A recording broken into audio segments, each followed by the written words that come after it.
fais comme d'habitude. Tiens. Allez,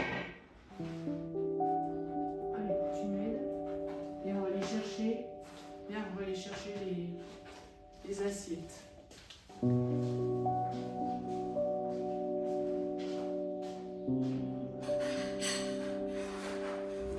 Alors bonjour, je suis Elisabeth Albert.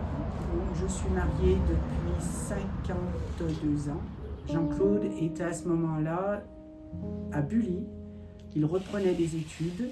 Il passait par aussi Saint-Chamond et tout. Bon voilà, donc Monsieur Albert Jean-Claude, qui était à Véronais, donc est devenu mon mari.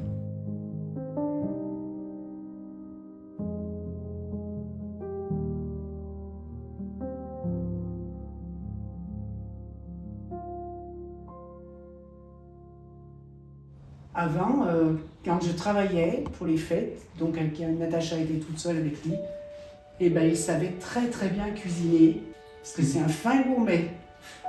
Mais il m'avait dit qu'à la retraite il cuisinerait, mais il ne l'a jamais fait. Mais autrement, ben, quand tu cuisines, c'est vraiment des cuisiniers. Non, ça c'est mon couteau, à droite. Nous avons eu une fille, Natacha, qui est décédée de façon dramatique à 21 ans et demi. Elle voulait faire assistante sociale ou infirmière. Et moi, j'ai été infirmière pendant 35 ans. Mais j'ai été arrêtée parce qu'on m'a découvert une maladie orpheline. Parce qu'on a été très entourés par la mairie, par le maire, et puis on s'était lancé en politique. Et ben voilà. Et ben je regrette de ne plus faire de la politique. Parce que c'est ce qui m'a sauvée. Ouais. Je peux le dire. Donc ça me manque. Hein, ça. Je lui ai dit, c'est pas de ta faute, c'est cette maladie. Il faut que je sois là. Ouais. Là. Je lui ai dit, tu vois, il faut que, voilà, on ne peut pas se séparer. Ouais. Tu ne pourras pas demander le divorce. J'aime beaucoup les photos. Allez, tu veux déjà emmener ça. Moi, il y a deux choses qui me font vraiment le plus mal. C'est l'abandon de tous nos amis et de sa famille. Je ne sais pas si c'est qu'ils n'osent pas appeler, si la maladie leur fait peur. Donc c'est vraiment, moi ça me fait mal ça. Je trouve que c'est même le plus dur. C'est l'abandon des amis et de la belle famille. Mais il paraît que c'est courant. Hein. France Alzheimer, hein, il m'a dit pareil, hein, celui de Saint-Étienne, il me l'a dit. Hein. Il m'a dit que ça s'est passé exactement pareil. Oui.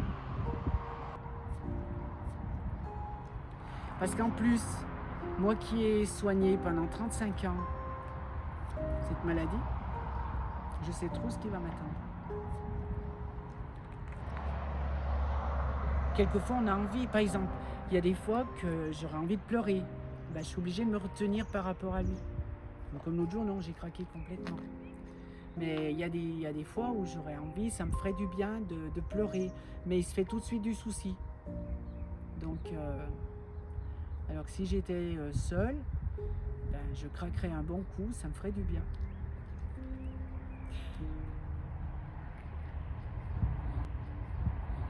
Je ne sais pas si ça vient parce que mon beau-frère, il est médecin, mais moi, avec tous les médecins, que ce soit à l'hôpital Nord, que ce soit à Lyon, ça s'est toujours très bien passé. Et j'ai un mari, même en étant malade, il a gardé son humour, et alors, il fait rigoler tous les médecins, tous les professeurs.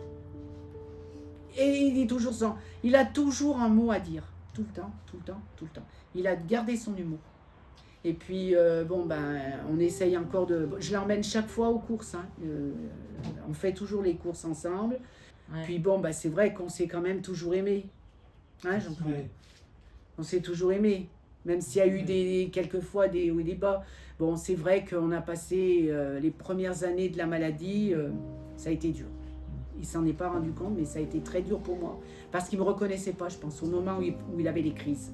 Parce qu'il était violent et il ne me reconnaissait pas.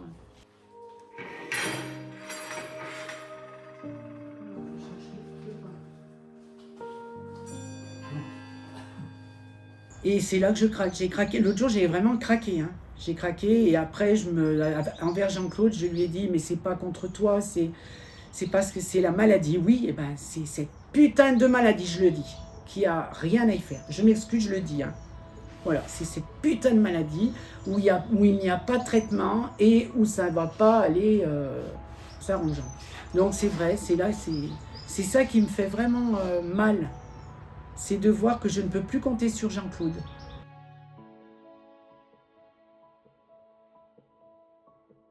Bon, mais je lui dis sans arrêt, même ces jours-ci, je lui ai dit, écoute Jean-Claude, je ferai tout pour que nous vivions le plus longtemps possible dans la maison.